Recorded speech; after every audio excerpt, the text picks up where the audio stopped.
Hello, everyone. I'm Angus Robertson, Chief Marketing Officer here at Axient, and welcome to MSP Ignition episode number 19. Today, our topic is developing an evolved marketing strategy. And as we go through the presentation, please feel free to ask questions throughout. There's no need to wait until the end, and we'll answer those questions as they come through. With that, I'll hand things over to Tom to make the intros. Thank you, Angus. Really excited about today. This is our first webinar we've done at over a year mark in the MSP Ignition program. Feel it's been successful. We're 19th today, and I'm joined by some really special guests. Just to tell you about myself, though, I came on board a little over a year ago. The mission of helping the marketing team to produce MSP Ignition and kind of give back to the MSP community, not only our partners, but who wants to jump on and get some information about how to build and grow your MSP. I did own an MSP for 15 years back east, and I sold it successfully 4 years ago. Came back into IT because I just love it. And so I'm here today, and I'll first introduce Angus Robertson. He is the Chief Marketing Officer here at Axient. Thank you, Tom. So I've been in some kind of marketing role in high-tech B2B software or hardware for more than 20 years.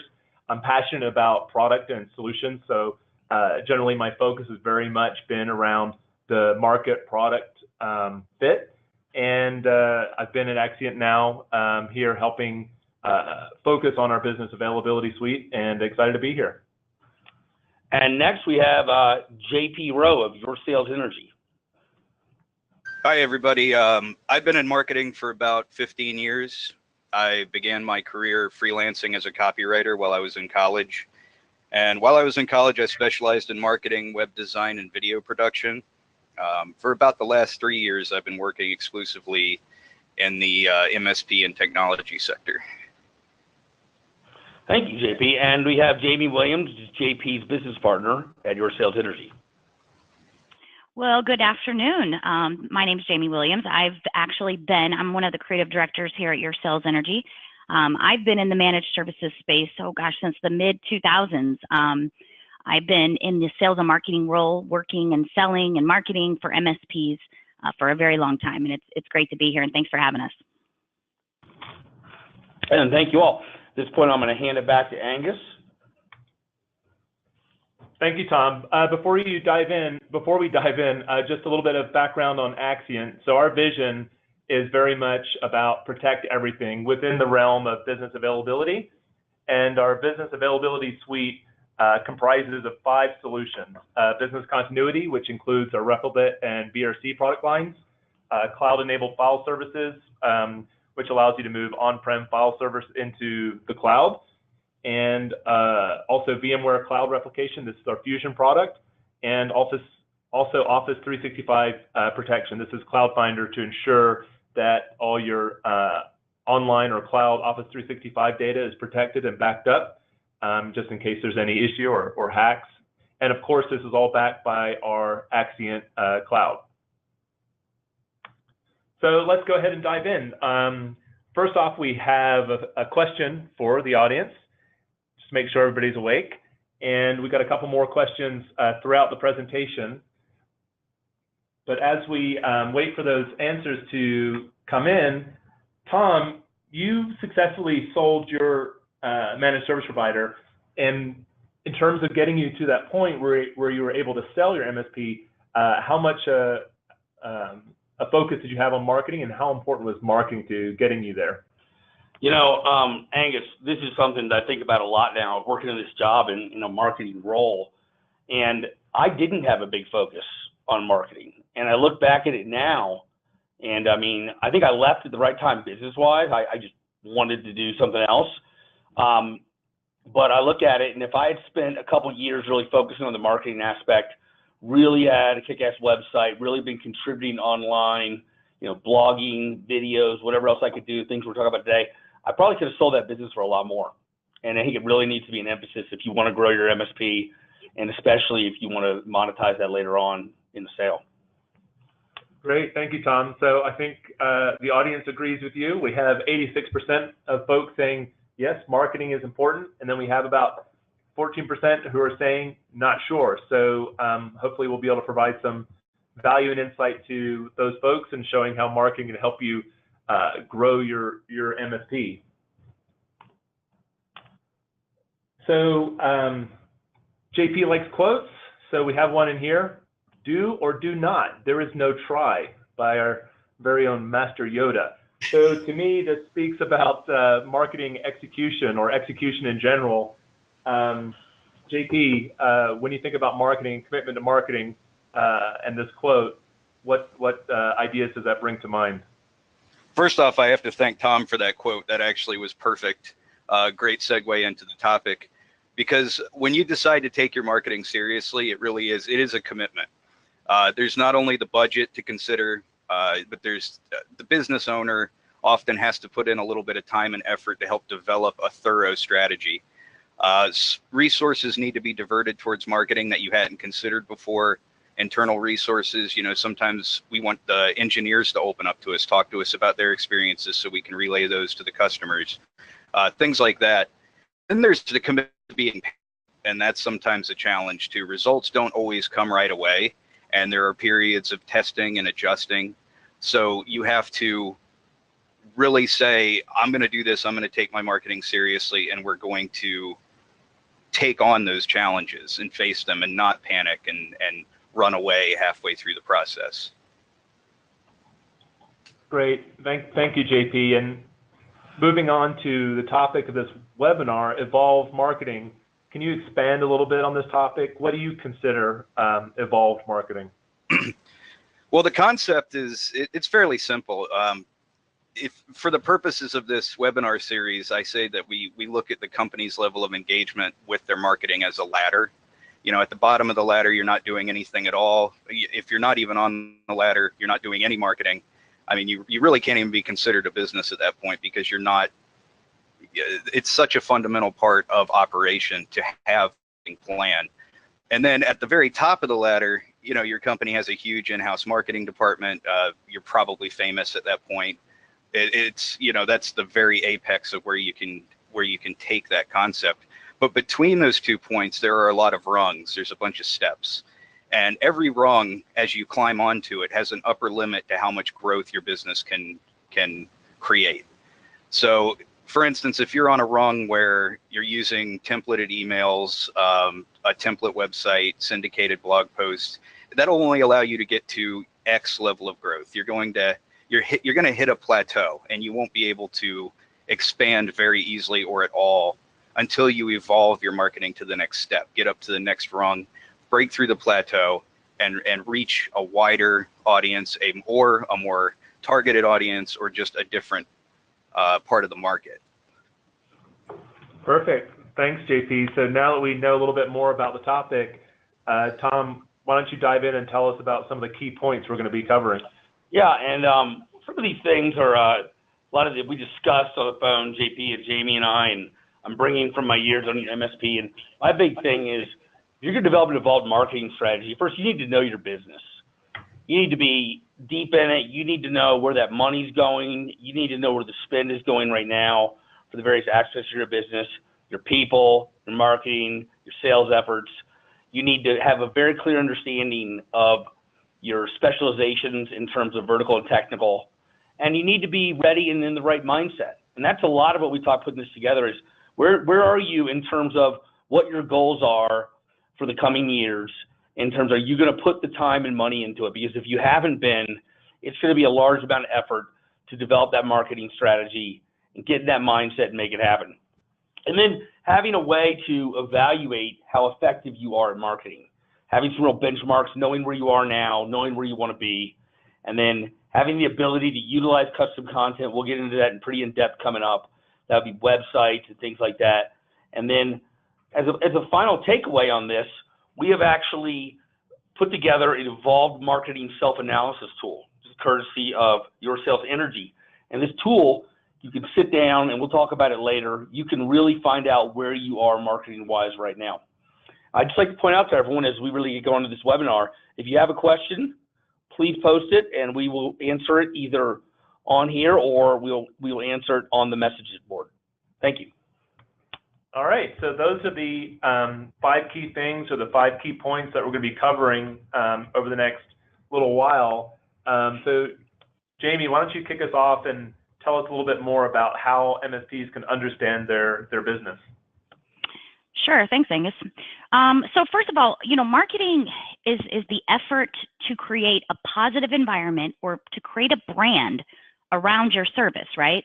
So that you sell more stuff and you make more money.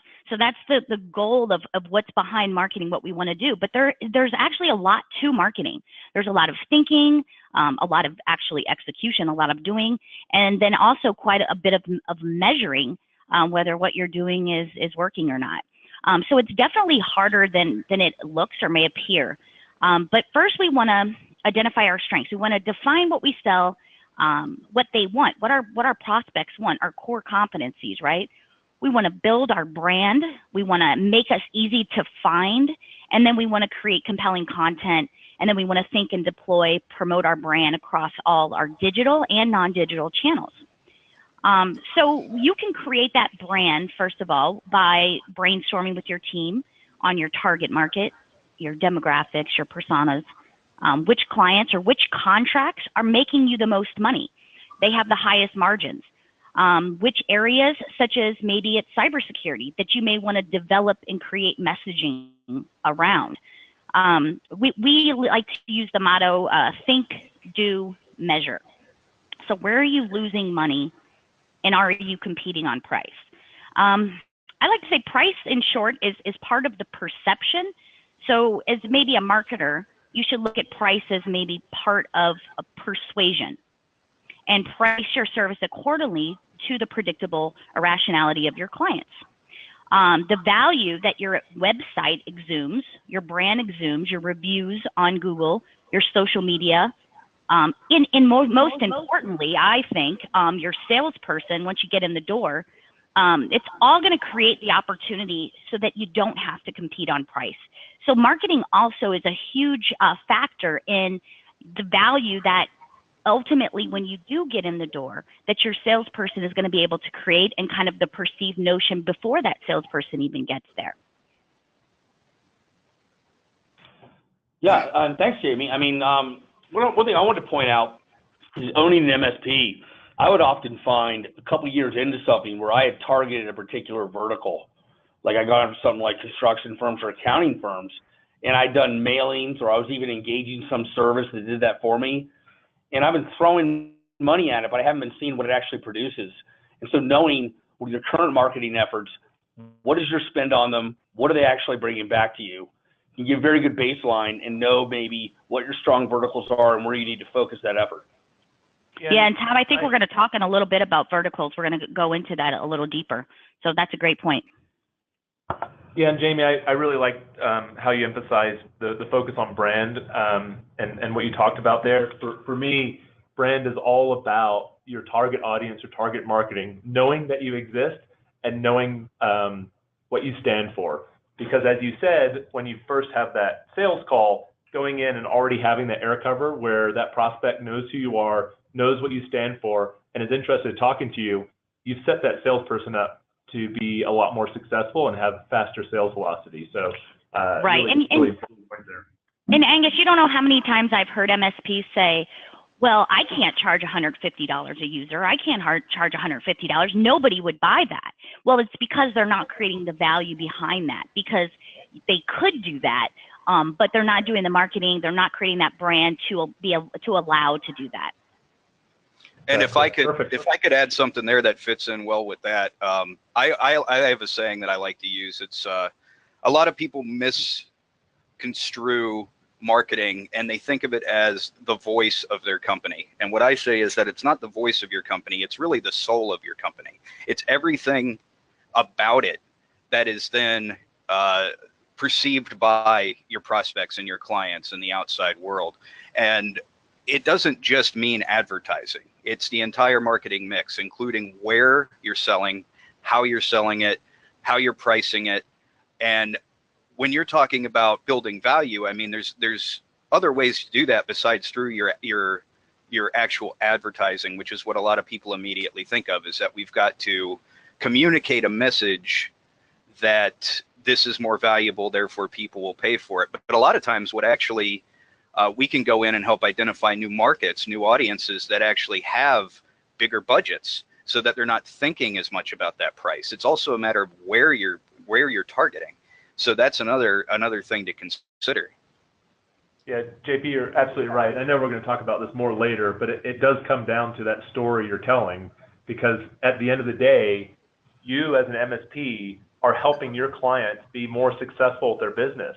And so marketing is how you tell that story about how you can help them be more successful in growing their business. And so for them to be able to understand that and appreciate that and quantify that value, that directly goes to how much they're willing to pay for your services.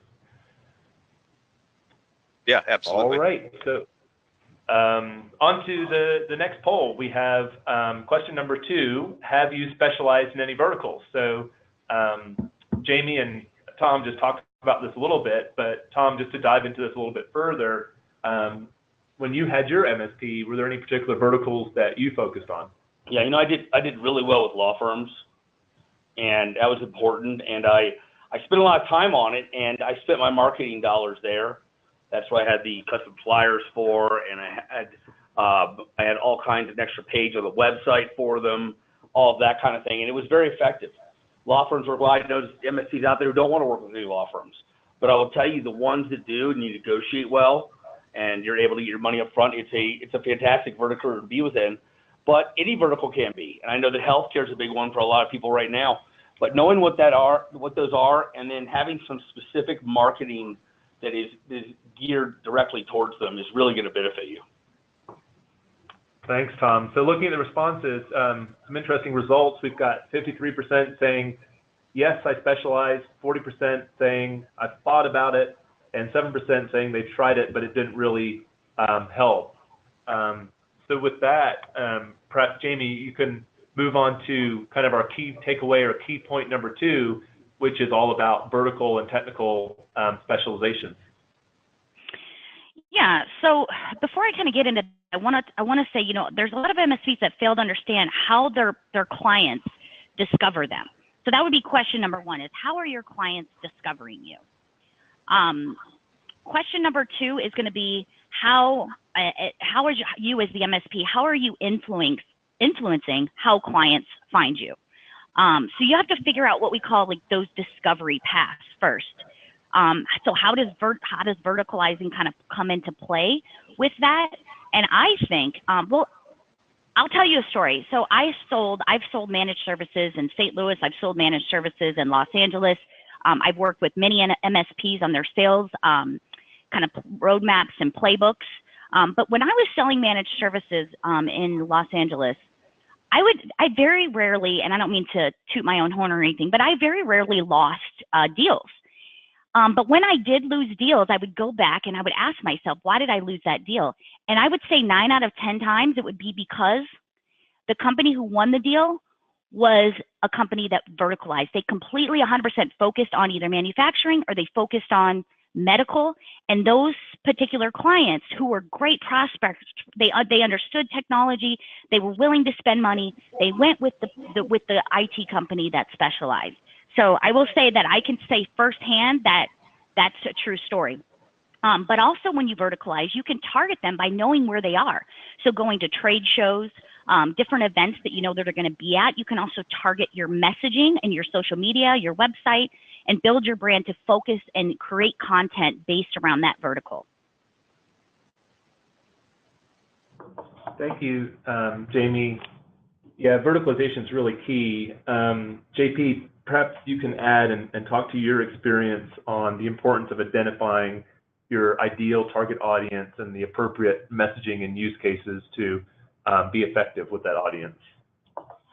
Well, one thing that I noticed from experience is several of my clients over the years, they've already been specializing and they just didn't know it yet, and they needed to leverage that in their growth strategy. So what I mean by that is that, they may have had a big client that was a law firm, In one case, it was actually the owner of the MSP was really good friends with the partner at this law firm that was his biggest client.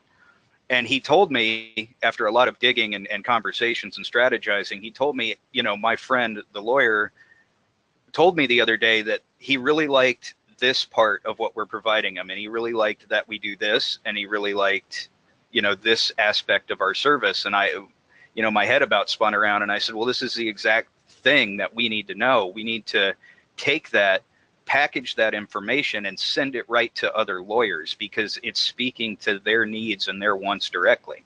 So if you already have that kind of a relationship, if you know you're doing something that a specific vertical really, really appreciates, then that's marketing material right there. That's your gateway to start targeting that vertical and speaking. And that's what it's all about. It's about speaking to them directly, letting them know that you know them, that you know what they want, what they need. They're not going to have to tell you.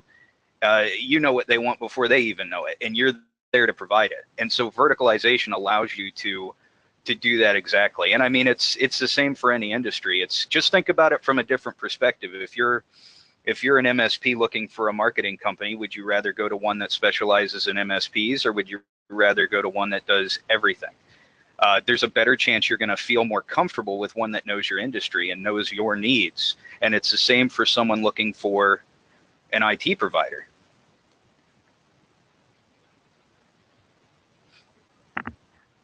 Great. Thank you, JP. Yeah, I mean, my experience, the targeted use cases and verticals or market segments are so key.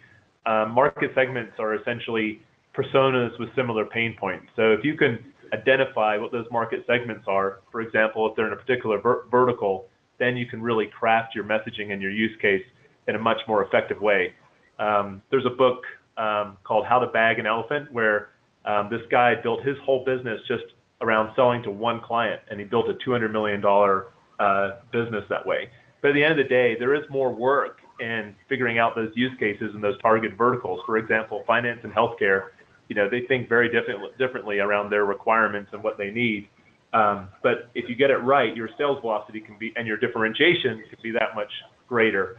Sales velocity is, I think, a great way of measuring marketing effectiveness. It's really looking at the number of opportunities you create, your win rate, your average sales price, divided by your sales cycle.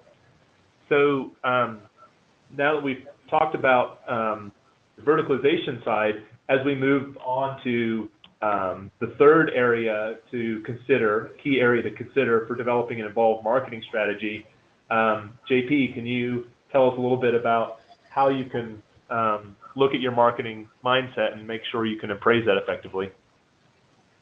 Well, Angus, since you're a CMO, I'm really curious to see what comes to mind first when you think of that statement, that marketing mindset statement. I mean, it's interesting because you've got, I mean, in the world of marketing, you've got different marketing leaders that have very different ways of thinking about things.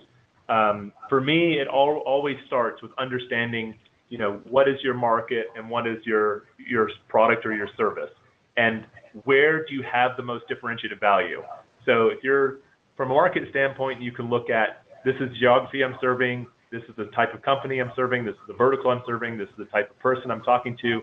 And then based on the service or the solution that I have or the product that I have, where can I provide the most value to that company, and where do I have the most differentiation based on the competitors that also serve that market. So getting onto that differentiated value and just really understanding those one or two areas where you have a lot of differentiated value and you can quantify that, that's so important. And once you've got that sorted out, that's how you build your story from my standpoint. And then from there, you know, build your, you know, pipeline generation engine so that you can, through digital, through sales, through your campaigns, really execute efficiently and really tell that story consistently. And then finally, as you talked about earlier, kind of the agile test and iterate process where you can see what's working, what's not working, and make sure to improve the areas, you know, where you're working to make more money, or mitigate the areas where they're not working, or make some changes. So those are kind of the three things I think about. Oh yeah, excellent. Yeah, for sure. And I think when I talk about a marketing mindset, everything that you just covered fits in perfectly. To boil it down into something a little bit simpler, I think, and more broad, I look at it as, first of all, and it's third on the list here, but you really need to understand the value of marketing. And a lot of business owners, they struggle with that because it's difficult to see. I mean, of course, with the technology we have now, it's a lot easier to deliver these reports and things that show you the value of the marketing.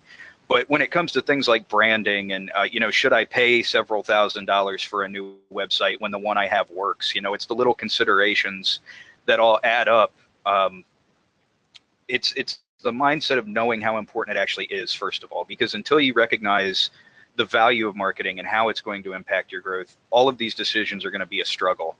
And, early in my career, I worked with a lot of startups, a lot of small businesses, and I saw a trend very early on that the ones that survived are the ones that marketed, and they marketed well, and they usually spent a decent amount of money on it. The ones that failed, and I've seen a lot of businesses fail, the most common factor was that they didn't take their marketing seriously. They believed that, if you build a better mousetrap, the world's going to beat a path to your door. They don't need, it's so good, the product is so good, what I'm doing is so good, I don't need to go out there and advertise it. And that just doesn't work, especially nowadays. And so first getting past that hurdle, realizing how essential it is. And I know that there was a small percentage of the poll there that was still questioning whether or not marketing is something they need to focus on in the coming year. Absolutely. It's the foundation of your business. It really is. I mean, especially in MSP, when you think about it, you're a sales organization. You're out there to drive growth through sales primarily. If you're not marketing and driving traffic into your sales engine, then there's no potential for growth. It all comes from this effort. And so the mindset is first understanding that, pursuing that, and then also allowing yourself to kind of let go a little bit, get creative with the marketing, allow your business to differentiate itself, because a lot of times we do run into that as well. A lot of business owners, a lot of MSP owners, they are very self-conscious about getting creative with their marketing. They want to look professional. They don't want to get too crazy with it. But at the same time, there's thousands of MSPs that are all trying to look professional, and they're not standing out. And they're following the templates. They're following the same drum beat. And that's when you get into that horrible, horrible thing of competing on price that we never, ever want anybody to have to do, because at that point, the only thing you can do to stand out is try to haggle on price. So overall, I think the mindset is just realizing the importance of it and throwing yourself into it fully. Great. Thank you, JP. Yeah, I think, showing the value around marketing is a constant struggle, even with the new tech and data and reporting that we can do. So it's an ongoing journey for sure. So we've made it to our next quote by the author, Seth Godin, who I think every marketing leader knows well. And here he talks about stories again. So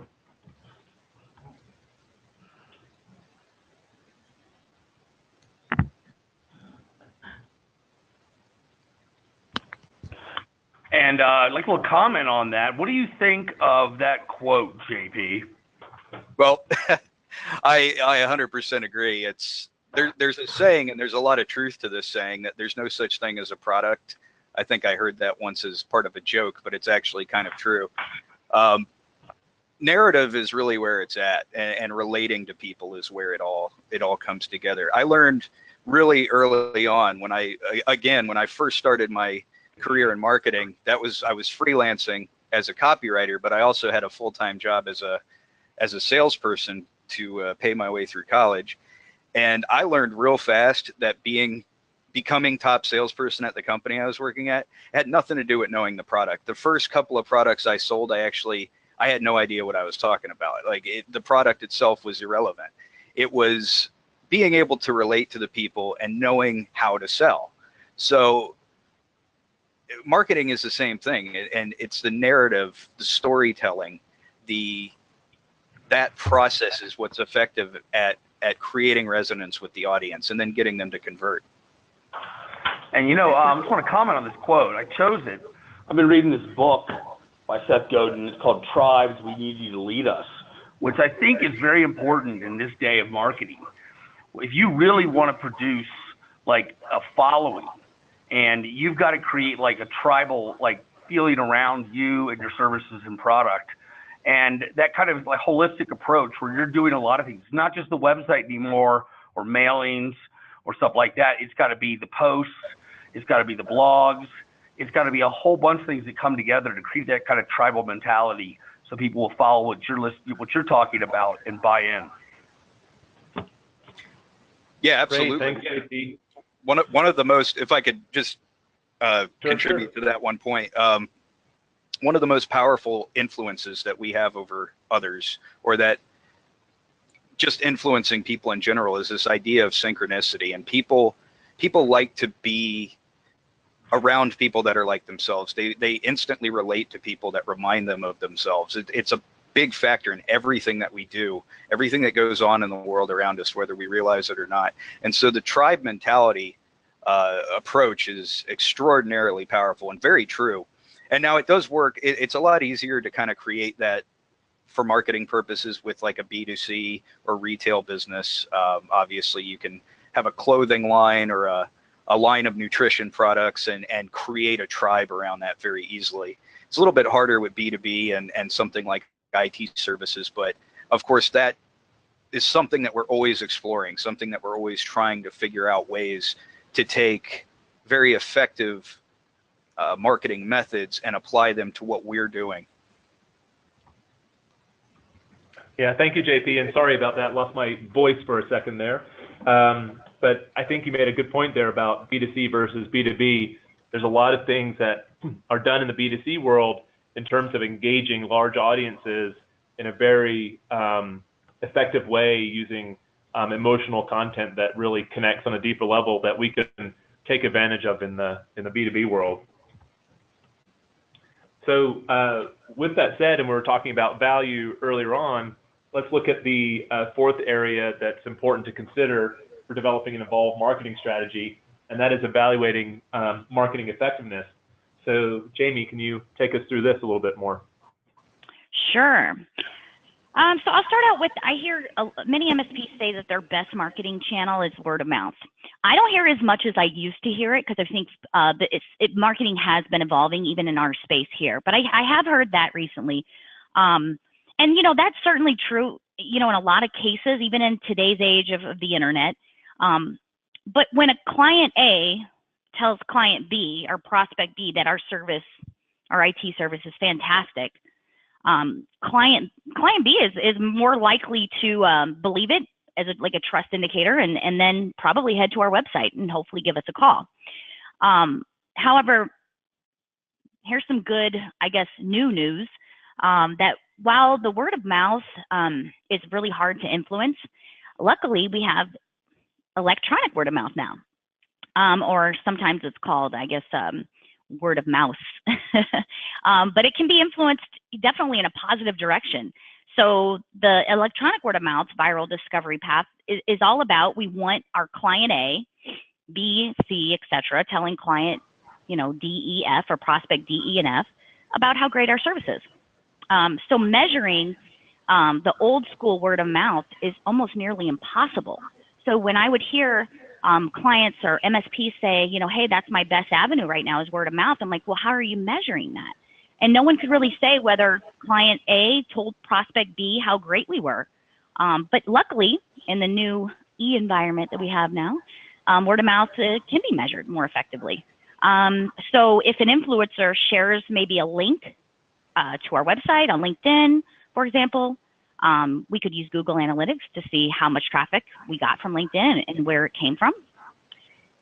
There's also different tools that we can use, searches to see like the brands that are mentioned, identify which influencers are actually sharing content, are sharing and influencing, and which ones are just maybe taking our free stuff, maybe just taking our e-guides and running away with it. But the measure component, therefore, occurs after we identify and nurture, and then maybe some other incentives. But we want to find out which influencers, I don't have a tough time saying the word today, are actually doing the influencing, which people are sharing, what content is being shared, why it's being shared, and then ultimately we want to sell more things. But if we're not measuring this, if we're not measuring the ROI, how much to spend, then we're wasting our time. Because you don't really know what's effective. You don't know who's doing this and where they're doing that. So we want to make sure we set up and we free up some budgets, but then also we want to make sure that we're measuring where that money is going in each one of those discovery paths or each one of those channels. And then we want to say, okay, sit down on a regular basis with the marketing team or with your marketing partner that you're using and talk about what is actually working and what we need to change. Maybe we need to do some rebranding. Have we not seen any ROI on? But like JP mentioned in the beginning, it doesn't happen overnight. Marketing does take some time, which is why we see a lot of MSPs kind of falling off, because after a month or two, if they haven't gotten a really good prospect from some of the efforts, it's hard to continue to throw that budget at it. So the question is, and JP, I'll let you answer this last bullet here about third-party companies and freelancers. Oh yeah. Marketing is an interesting thing in that there are infinite ways for you to waste money. They give you nobody is shy about giving you opportunities to just throw money away when it comes to marketing. It's kind of the sad truth of the industry that we're in. But so the key, the onus is on you in a way to make sure that whatever you are spending money on is, yes, time is a factor, so I can't say that you've got to make sure that it's producing results immediately, but you definitely want to make sure that whatever you're being told is supposed to happen is happening. That way you know that you're at least on the right path towards getting those results when the time elapses. Many times we've encountered situations where a new client that we've onboarded or someone that we're doing a consult for, they're already using a company that's helping them with their website, or they're already using a company that's helping them with SEO. That's a big one. Or they're paying thousands of dollars for this, that, or the other service. And we go in and audit that and actually look, and they're not getting their money's worth for what their investment is. We looked at a client that was paying over $1,000 a month for SEO services. And when we went in and checked out their website, hardly anything was being done. So that's an immediate result that we can provide. We can roll in and say, hey, look, you're paying $1,000 a month for something and they're not doing the work, fire them. So you just made $1,000 a month by getting rid of a very ineffective marketing investment that you can now put into something that has a much greater chance of producing a result. And unfortunately, because you're a business owner, you run an MSP, you probably don't want to learn all about marketing. You don't want to learn how to go into a website and see if your SEO is being done correctly. That's why you're paying someone to do it. So it's often easy for these companies to get away with things, or freelancers or whoever you may have hired to help you out. And so it's important that you check their work, make sure that they're doing what they say they're doing. And the other thing is, make sure that if you're hiring a marketing expert or you're hiring a marketing company to help you out in that department, that what they're doing for you is actually helping. If you haven't gotten a lead from something they're doing in a year, that's probably enough time to say that, this probably isn't working out for us. We need to, either you need to change your strategy and do something different for us as your client, or we need to try someone else because this just isn't paying off. Don't be afraid to evaluate the people that you're hiring to help you with your marketing, and ask for more, ask for the results to be delivered. And absolutely, if they're not doing what they initially said they were going to do to get you there, then it's time to go elsewhere. And I think sometimes that's what gives marketing a bad rap with MSPs, is that, there's so many different companies out there offering different services that It kind of can get a little scary, especially if you haven't seen any ROI on different things and you try different things. But because I know maybe there's a lot of folks on the call right now that, you know, are just kind of diving into marketing, or they're not really sure, you know, how they want to start, I would recommend starting by going to your competitors, going to their websites, looking at what they're doing, sign up for their newsletters, check their blogs on a weekly basis, follow them on their Facebook page, monitor their hashtags on Twitter and Instagram. See how they're marketing their services by, you know, kind of pretending to be a potential client. Compare, contrast what they're doing, and then and that'll give you some ideas on at least how to start. Because we've actually seen that some of the best marketing research we get is by being a secret shopper on our competitors. So that's just an idea if you want to have a good starting point. Yeah, if you're trying to do it yourself, absolutely. I mean, there's the old story about McDonald's and Burger King. McDonald's spends millions of dollars doing research on real estate before they buy a plot to put a new McDonald's restaurant. And, you know, it'll take them years and all this money, and they find the perfect location and plop it down. And what does Burger King do? They just build across from the latest McDonald's. They don't do any research. They let McDonald's do their research for them, and it works great. So that's something that you can do if you're really trying to tackle all your marketing on your own. It's one of the best resources you have, absolutely. But I would also add that doing that is going to get you competitive, possibly. It's going to at least let you keep up with who you're trying to beat in the market. But the key to that evolving of the marketing, of stepping a level higher, is going to be see what your competitors are doing and then do better. You absolutely have to make sure that you're doing something that they are not, or else the best you're ever going to get is parity. You're going to get, you know, you're going to be on an equal footing with them, and that's not what we want for you. You want to be above and beyond. Thank you, JP and Jamie. Yeah, I think accountability is really key, really critical. So our CRO holds me accountable for the pipeline that we generate week in and week out. So this world, everything can be measured now. All right, so we're on to our last poll here. Question number 3, how well does your website represent your business? And JP, when you look at the world of digital that Jamie talked about earlier, why is having a good website or an up-to-date, relevant website important? Well, nowadays it's the nexus of all your marketing, not even just your digital marketing, but it's going to be the first thing in most cases that someone sees when they start looking at your business. We always start with a client's website as far as improving it or updating it. That's the first key step to getting everything in order.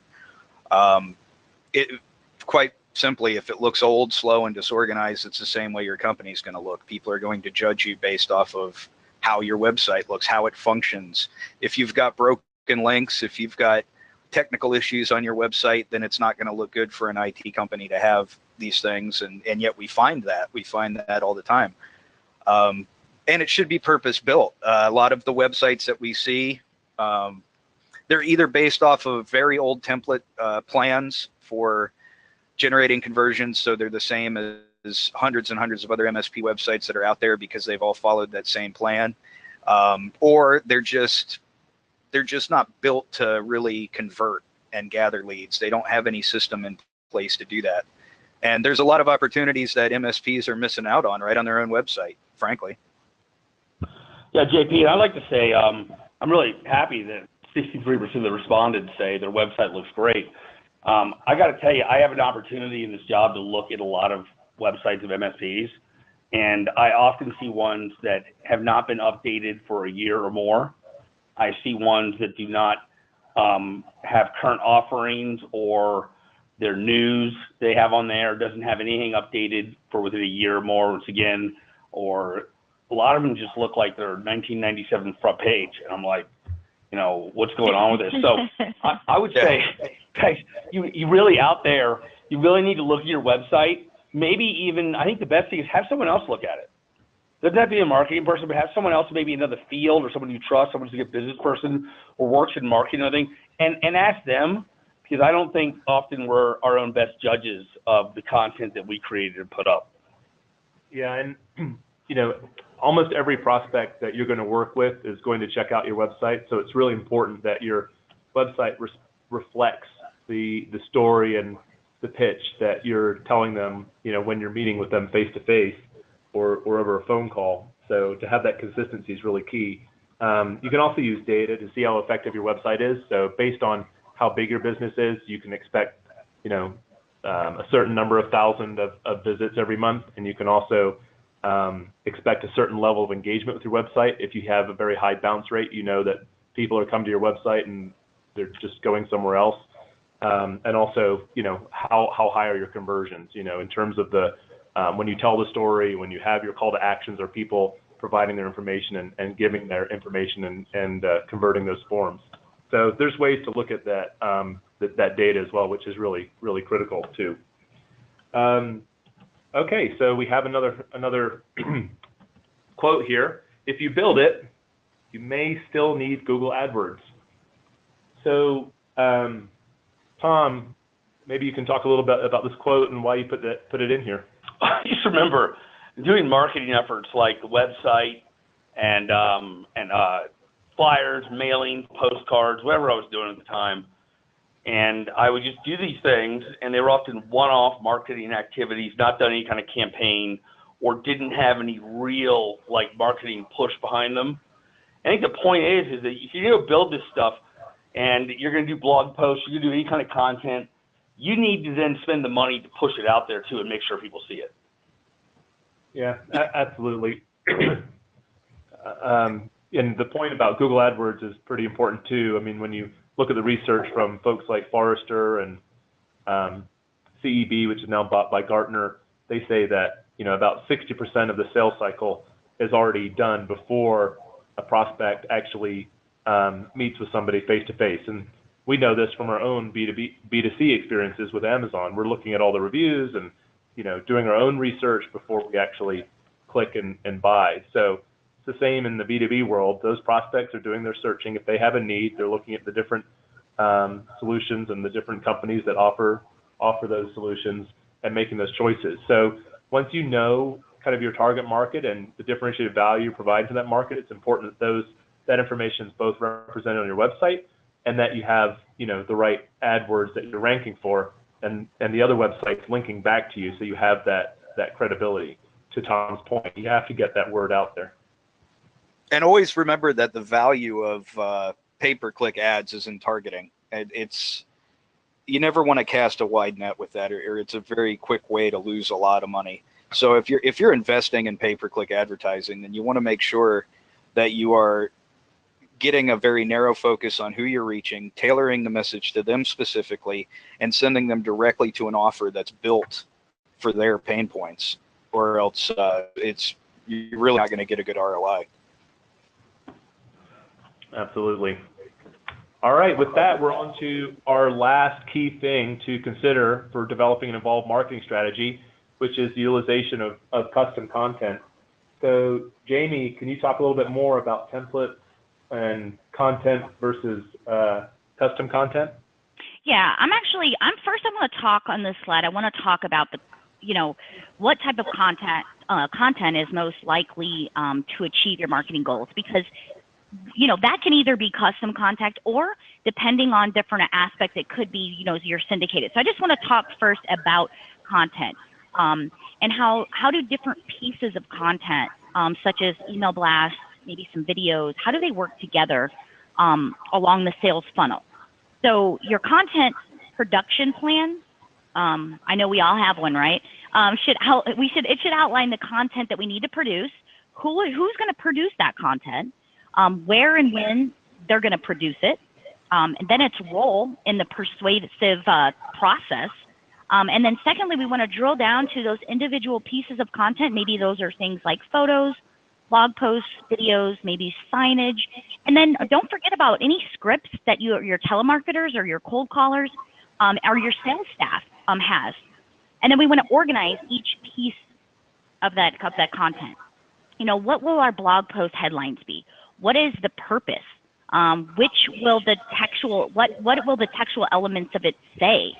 Will it have embedded videos or photos? And then we begin to produce that content for our marketing efforts. And then we start to find ways to measure its effectiveness. So for example, your video content needs to favor visuals and emotions. The written word can convey complex, rational ideas. And then our photos have to be instantly understandable, and so forth and so on. So with that said, I would ask you, take a look at your current content, whether it be custom or some kind of syndicated content. What is it doing for your brand?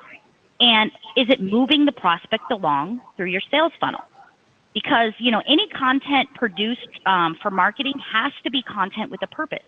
If it's not encouraging prospects to move down the sales funnel towards their, the next action you want them to take, such as clicking on your website, then it's not working, right? So take an email, let's just say the last email blast that you sent out, a marketing email, out to your email list, for instance. Look and see, was it opened? If it was open, was it read? Did they skim it, or did they actually really read it? If it's read, did they take the next action? We always have a call to action in those, right? And then we want to measure the component of the content marketing and to analyze our total content marketing strategy, as well as those individual pieces of content, and then really determine our ROI. But we should definitely be analyzing each piece of content, no matter if it's custom content or if it's syndicated content that we're getting from, a company that designs content for a whole bunch of MSPs. So JP, with that, I just wanted to kind of give both options there, and really it's going to depend, but I'll let you elaborate a little bit more on the differences. Well, the importance of custom content, there's many, it's manifold, really. First of all, it conveys production value. And I always harp on how important that actually is, because, your audience is going to see that you have the resources to have custom videos made, or to make your own custom animations, or to have something that's not a stock photo, on your website. It just shows that you're committed. It shows that you're, a lot of times it makes it look like you're a way bigger company than you are. I mean, that's really the way to convey that image, because I know a lot of my former clients or people I've talked to over the years, they've said, we want to look like a bigger company than we are. And so they try to kind of take the wrong route to get there, and they imitate a big technology company that's already established, and they don't really need to be marketing. And that's the wrong way to go. The way to look like a much bigger company is show that you have the marketing mindset that a big company has, that you're willing to invest in custom videos or custom images, whatever that may be, and you'll stand out. Like, quite frankly, I mean, if you're not one of the pack of MSPs just using recycled stuff and stock photos, and you will stand out. It will differentiate you from your competition. And the oh, it looks like we're running short on time, so I'll cut that off. Maybe we can hit that more next time. No problem at all, JP. Thank you. So in kind of summarizing, now that we're close to the top of the hour, those key areas for consideration, Jamie, maybe you can take us through what we just went through, and JP, you can round things out by talking about the overall strategy. Sure. So I guess our checklist, kind of a takeaways from today, we want to definitely make sure you update your website. That's the first impression a prospect's going to get. Maybe some short videos. Short videos right now are super popular to post on your websites. Just keeping it updated, first of all. Make sure your blog posts you're doing something at least minimally once a month. We want to keep your social media up to date. There's a bunch of different tools that you can use to automate that. We want to, again, I talked about blogging. We want to make sure that, always sending a client that you're currently working with, or even to prospects, like an end of a year offer.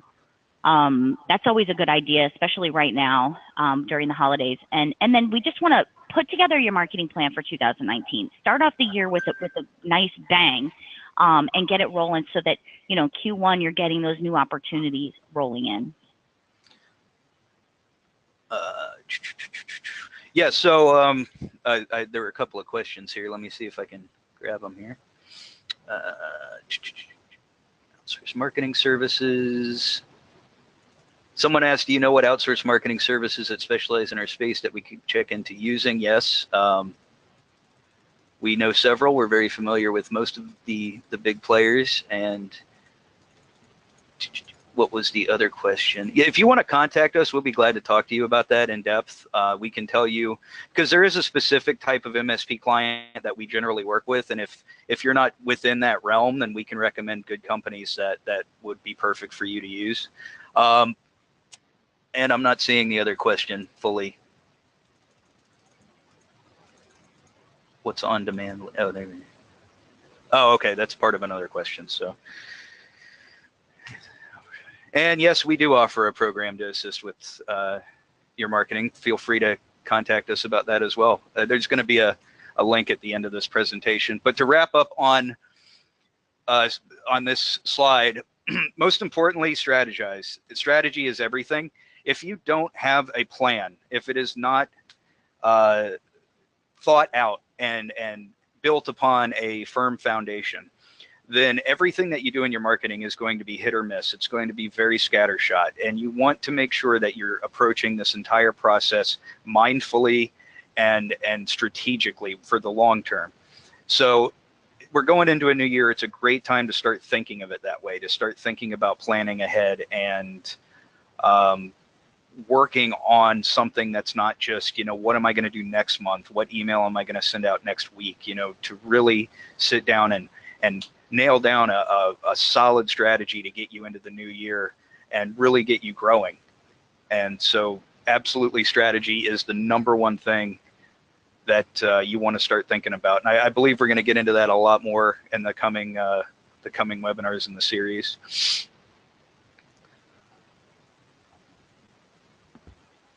Great, thank you, JP. So, Jamie, I think this last quote is yours. Yeah, so marketing's job is never done. It's about perpetual motion. We must continue to innovate every day. So think about your marketing every day, even if it's you just take, 15 minutes or so, just throw it on the Outlook calendar as a reoccurring meeting and just think about your plan. And then again, going back to, execution is so important.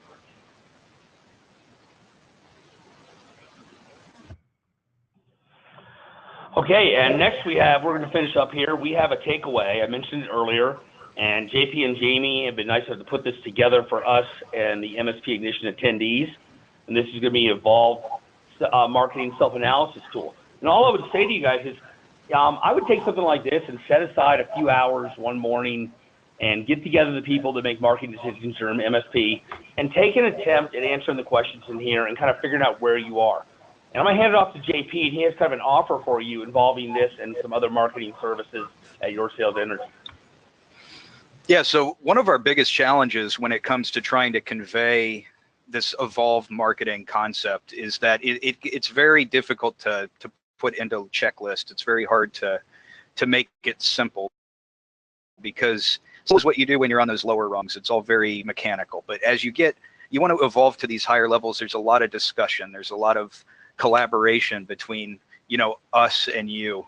And so this tool for download, it's really just kind of an intro with some questions that you can ask yourself about how you're marketing now, the way that you think about your marketing, just to brainstorm, kind of spark your own thoughts about how you're going to approach things going into the new year. Typically, we're going to sit down with a potential client and talk, for an hour right initially to just start the discovery process, and then it'll take several phone calls, a lot of back and forth and brainstorming to really put together these bespoke custom marketing strategies. It's not something you can do in one session. It's an ongoing and very deep, detailed process. And speaking to that, for attending the webinar today, the offer that we would like to make to everyone is a complimentary marketing audit and consultation. If you go to that link, there's a little form there that you can fill out. It'll come right to us. Those of you that asked about our services, if we offer these services, yes, we do. Feel free to either email us directly, or you can fill out this form by following that link. and we'd love to talk to you. Even if like I said, we typically work with slightly larger MSPs, but even if you're a smaller company, we'd be glad to talk to you. We love helping people, sharing the knowledge and experience that we have. So don't hesitate. Just give us a call, give us an email, and we'll do what we can for you. Well, great. Thank you, JP, Jamie, and Tom, for the great content. And thanks, everybody, for attending MSP Ignition number 19, How to Develop an Evolved Marketing Strategy. And we look forward to seeing you on the next MSP Ignition series and webinar. Thanks again, and have a great rest of the week. Take care.